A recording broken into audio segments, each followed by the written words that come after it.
everyone, and thank you for joining me. I'm Tracy Harris, and this is At Home in My Head, the podcast that explores life in the cottage at Woodland Corners. Today's episode is part of a multi-part series titled Perspectives on Death that examines my experiences with death both as a religious person and later in my secular life. I'll be explaining the ways in which death has impacted me and perhaps touch on some responses and reactions that may resonate or offer alternatives to the experiences others may have had. This series mirrors articles from the At Home in My Head blog. A link to the blog series is also included in the description. And now for the next episode of Perspectives on Death, David.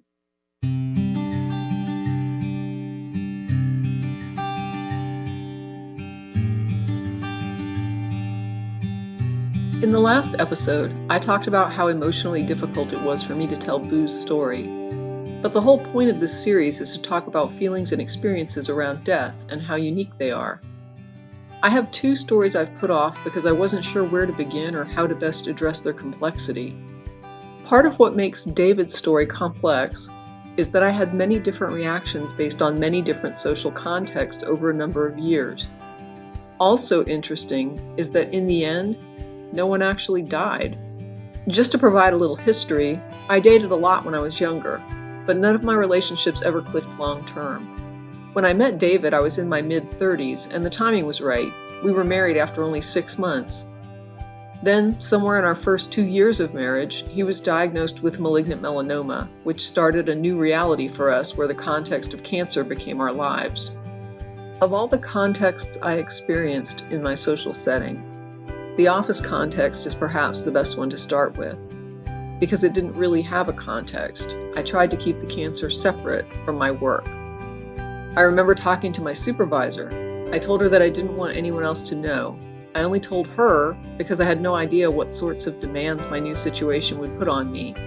It was the same reason I briefed my staff, but I wanted my workplace to be free from the cloud of cancer. I didn't want to talk about it or be asked about it or have to think about it. I wanted to come to the office, do my job, and enjoy the one place in my life that remained normal, a normal work environment. But even asking folks to keep it to themselves, it only takes one person for the news to travel, so it wasn't long before I realized my coworkers knew. All I could do was ask them to not bring it up to me in the office. I still remember the day an executive assistant came into my office looking awkward. She told me she was so sorry. I had no idea what she was talking about. I assumed it was a development on one of the projects, but she clarified that it was about David. I don't recall her exact words, but she said something about how well I was holding up. She said if she were in my shoes, she didn't think she could cope. I told her I wasn't sure what she meant because there weren't any alternatives. Cope or what? Don't cope? What does that even mean? There was nothing else to do except continue on. At the time, I remember recognizing how often people idealize coping with cancer, either their own or that of a loved one. I wasn't doing anything exceptional. I was just showing up at work.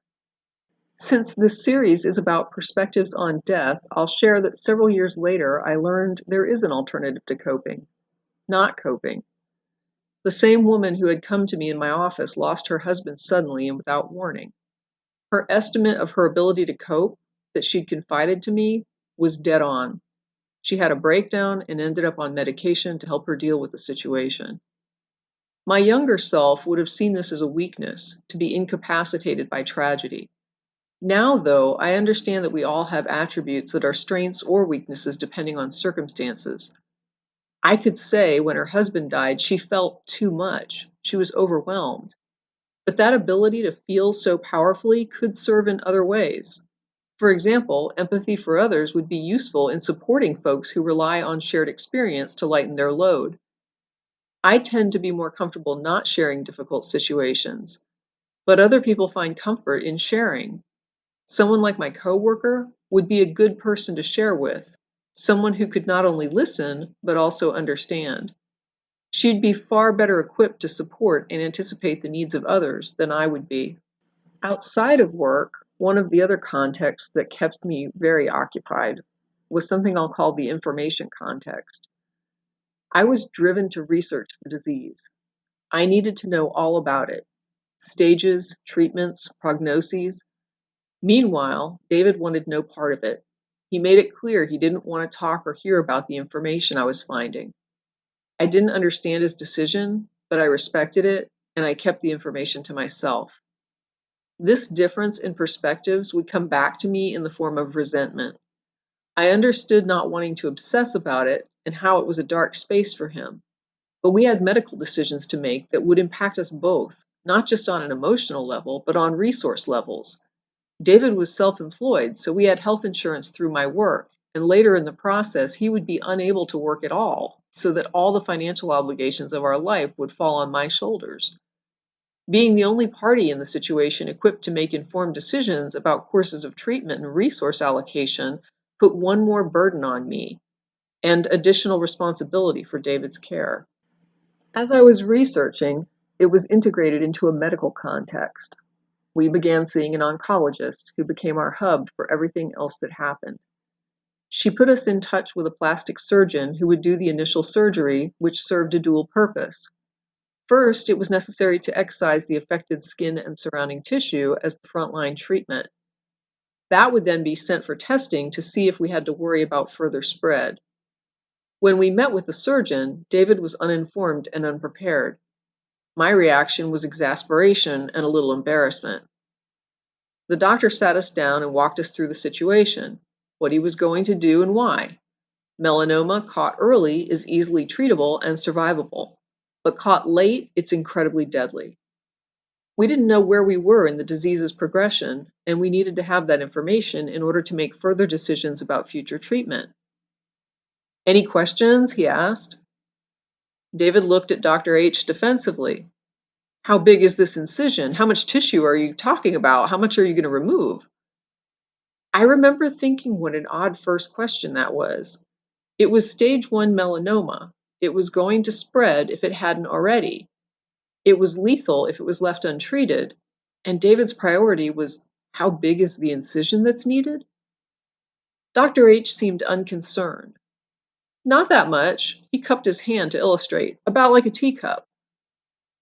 David was visibly shaken. His next words were defensive. A teacup? He paused before continuing. What if I don't want to do it? Dr. H looked at me in disbelief. I was speechless, but he understood from my expression when I shook my head that I shared his consternation. He turned impatiently back to David. That mole is stage 1. We need to do surgery to find out what stage you're at. If we do nothing, it'll keep spreading, eventually to stage 4, if you're not already there. And there is no stage 5. David seemed angry. I don't think Dr. H cared. He struck me as a professional who wasn't interested in wasting time with a patient who didn't value their own life over a handful of tissue.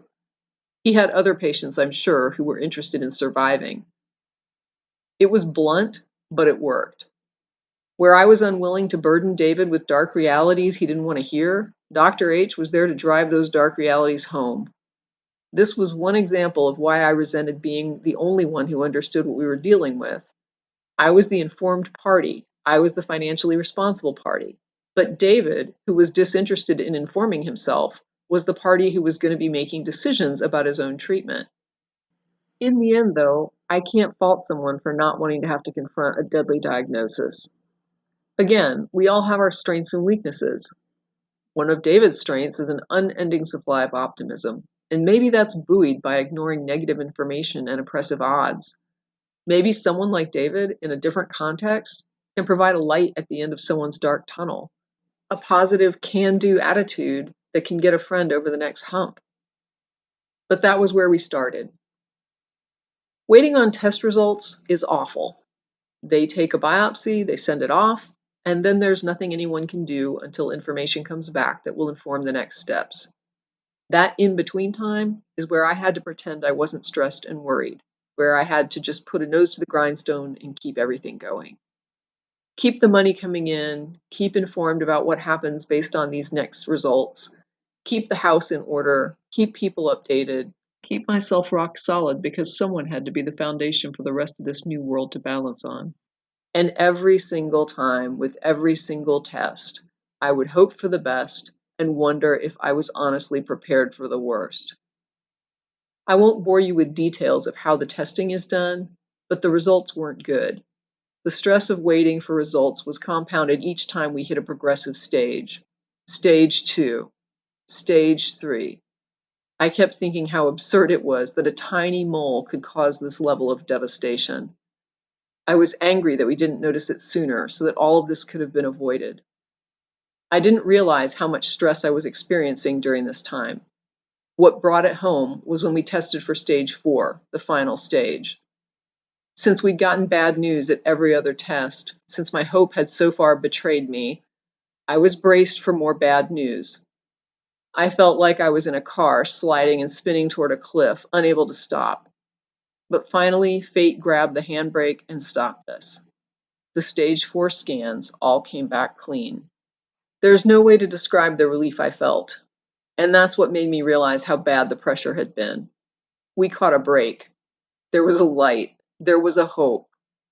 The odds were not in our favor, but they were better than stage 4 odds, which were pretty well unbeatable. I felt floaty and light. And beyond all of this, we had a personal context. During all of this, I wasn't able to sleep well. People might think that makes sense, in the same way any stressful situation makes a person's mind busy and agitated. But that wasn't what was going on. My lack of sleep was intentional, not incidental. I stayed up late and I woke up early so that I wouldn't miss out on time with David, even if he was asleep. I felt like losing him was imminent. We wouldn't have all those years together like some couples. We might have only a few or even months. I didn't want to miss a moment. Sometimes I felt grateful we'd met and gotten married despite the mess we were in. It seemed like David had found me just in time to see him through it. I was that rock-solid partner who could shoulder all of this and still be standing if the worst happened. I could do the research, I could pay the bills, I could provide the insurance, whatever he needed. If there was a way to make it happen, I could make it happen. I often wondered if I would be a widow in my 30s. I don't recall ever feeling sad or crying. I don't remember ever asking why, as in, why us? Or whether there was some sort of reason for it. People get melanoma. I was angry we didn't catch it sooner, but that was about it. I didn't have time to reflect. I remember David received a care packet when he was put on interferon treatment. Our doctors talked to us about support groups in the area, but neither of us felt we needed support. Looking back, I regret not checking out some of those resources.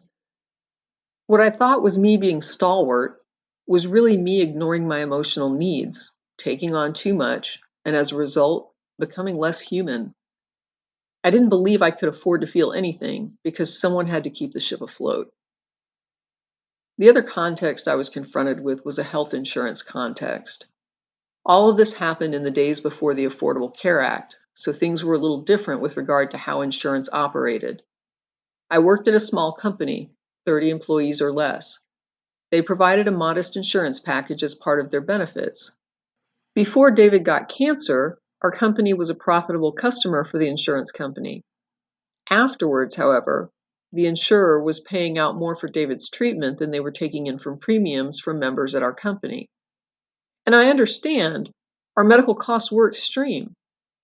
So our for-profit insurance company, which was happy to cover us as long as we didn't need to use their product, hiked the premiums at our company's next renewal and priced out all my coworkers. They couldn't price me out because the only thing worse than exorbitant insurance premiums and copays was losing insurance entirely. If we had to get insurance elsewhere, we were out of luck. No company would take on a cancer patient. When the price shot up, the employee participation went down, and this allowed the provider to drop our company as a client, leaving every employee at the company without insurance. David's cancer broke the company's ability to provide insurance benefits to everyone there. My coworkers all knew what had happened and why. Technically, I could have opted out of the plan and let everyone else continue, but opting out of employee-provided insurance would have ruined me financially and possibly been a death sentence for David if he weren't able to continue to access treatment. I don't think anyone I worked with blamed me, but I still felt guilty. My manager brought me a packet that talked about a health insurance risk pool that was offered by the state of Texas. It was horrible, but it would keep David on a plan since he wouldn't have to pass a health screening for a new insurance. With no other options, I signed up for the pool. After that, things declined quickly for me financially. The new monthly premiums were the same as our rent. The deductible was several $1,000s, and on top of it all, we were still responsible for co-pays. One day when I was at work, David got a call from one of the hospitals. He was totally out of it from his treatment, and he told them that we would agree to pay $200 a month to work off our debt. He was too sick to work, and now we were sinking. I was sinking. I got angry, and I complained to David about what he'd done. Later, I felt sorry about complaining in front of him. He didn't need that, but neither did I. And this is why I think the support group might have helped, just someone to complain to that wasn't David. The next context we were confronted with was a purely social context. Something else I remember about that time was all the advice. So much advice. What people didn't realize is that doing so much research just about the illness itself was very exhausting. Every offhand comment about some avocado cure or whey protein treatment meant more time digging through websites, citations, and research papers. Some of these recommendations were expensive. I remember reaching out directly to a researcher in a study on whey protein. He wrote back a nice letter and explained that high doses of vitamin C would yield the same results, basically letting me know there was no need to spend an arm and a leg on whey protein. But he also warned it wasn't a cancer treatment, just a metric of immune system health. I knew this, but I understood why he felt a need to be clear. I used to work for a medical journal where it was my job to edit medical research papers. As a result, I'm not bad at reading and comprehending research results and honing in on relevant information. I imagined what it must be like to be in someone else's shoes, willing to try anything to help someone and not knowing how to research. I realized how someone could easily go deeper into debt buying all of these bottles of hope. What about someone who didn't know where to find medical research papers, or how to vet journals, or how to locate a researcher, or what questions to ask even if they could? Because I was equipped with a skill set a lot of people lack, I reached out in productive ways. I was able to go back to David with the actual lead researcher saying, high vitamin C can do the same thing for a lot less money. We ended up not doing it, but there are so many predatory claims out there, and when standard treatment options offer little hope, people get desperate, even reasonable people. So here's a tip for well-meaning friends. One tip I'd like to give folks who want to offer advice like this. I wish people who had cared enough to mention these articles they read or these TV shows they saw a few years ago about whatever treatment or cure they thought I needed to consider had cared enough to research it themselves before they recommended it. I wish they'd cared enough to provide citations and links I could have brought to our oncologist. Instead, they burdened someone already drowning in an overwhelming ocean with the task of spending hours looking for whatever it was they read or saw, and then trying to find research to determine whether or not it was even something viable. What if I didn't look into it? What if I left those stones unturned and then had to live with that for the rest of my life if things had gone south? There is substantial pressure to investigate any lead in situations like this. Just something to think about. In that vein, there was one really useful resource I encountered. So, to help in this regard, I bought a very affordable book about alternative and complementary cancer treatments from the American Cancer Society. They use alternative to mean instead of standard treatment. They use complementary to mean in addition to standard treatment. The book investigates claims of cancer cures and treatments and provides a breakdown of any studies or evidence behind them. David and I agreed that we could try anything in the complementary section that showed promise. We selected a few supplements and implemented some dietary changes, again, after confirming with his oncologist they wouldn't conflict with his standard treatment. And then there was the financial context. David did almost a year of interferon treatment, which kept him incapacitated in bed. The symptoms were similar to a powerful flu. Our relationship during that time consisted of David being sick while I researched work, struggled with mounting medical debt, and handled everything about the household on my own. Most of what I felt during that time was stress and resentment, mainly toward a system that put this level of burden on people in times like these. At the very time we were dealing with a deadly illness, the society we lived in was piling on debt, stress, and pressure, using the lives of our loved ones as leverage. Who wouldn't go bankrupt to save someone they love? But I was looking at mounting debt and asking, will this even save David? I was looking at the real possibility that I'd be left with nothing but a bankrupting pile of debt as a reminder of my dead husband. I thought about the real possibility that all of this money and all of this effort might result in a complete failure to save his life. And even if the result were a total failure, the cost to me would be the same as if it had worked. I was under financial stress and pining for my life without cancer. I remembered our life before David became ill. We used to love the outdoors. Our first date had been a several-mile hike. I missed the outdoors, but there was no way David could handle the rigors of camping or hiking in the shape he was in. I felt selfish, but I joined a local volunteer group called Trail Tamers that did maintenance for local and state parks. It got me out of the house, and I met some folks. But I couldn't fully enjoy myself while David was sick at home in bed and unable to enjoy much of anything.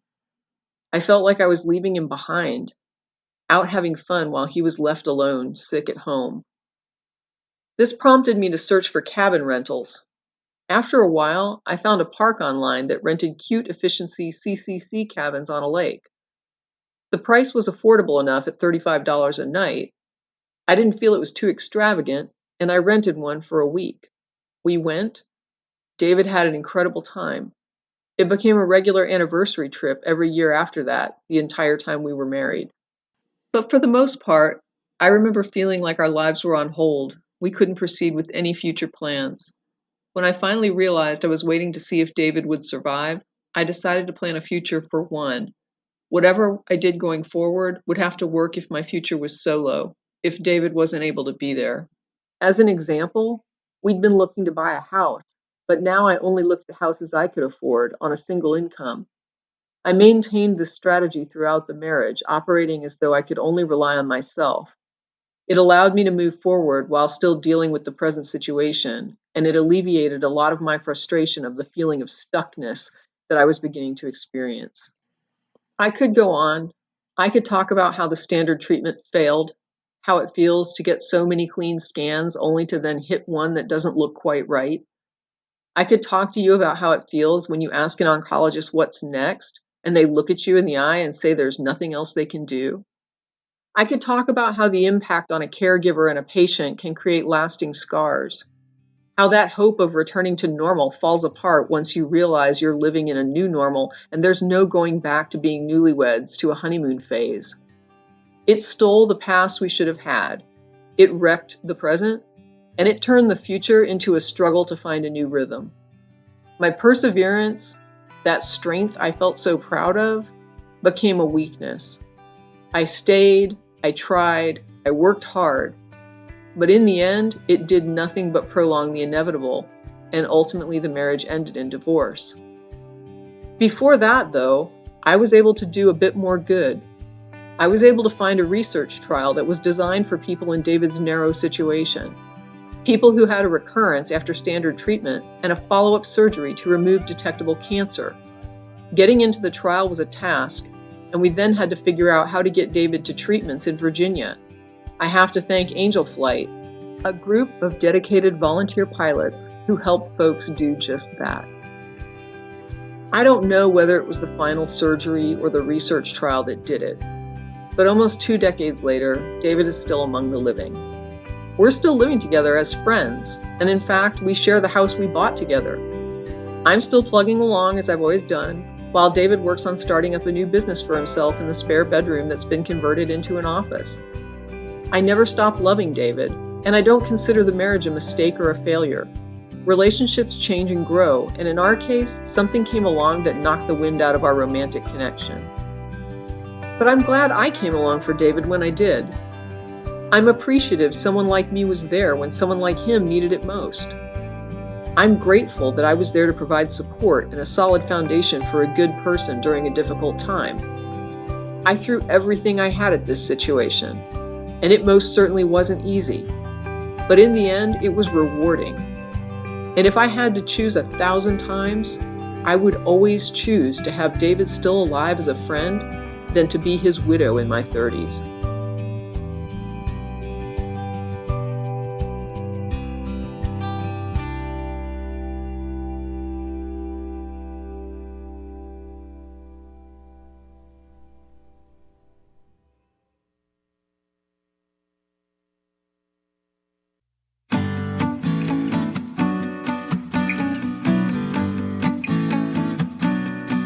That's it for this episode of At Home in My Head, exploring life in the cottage at Woodland Corners.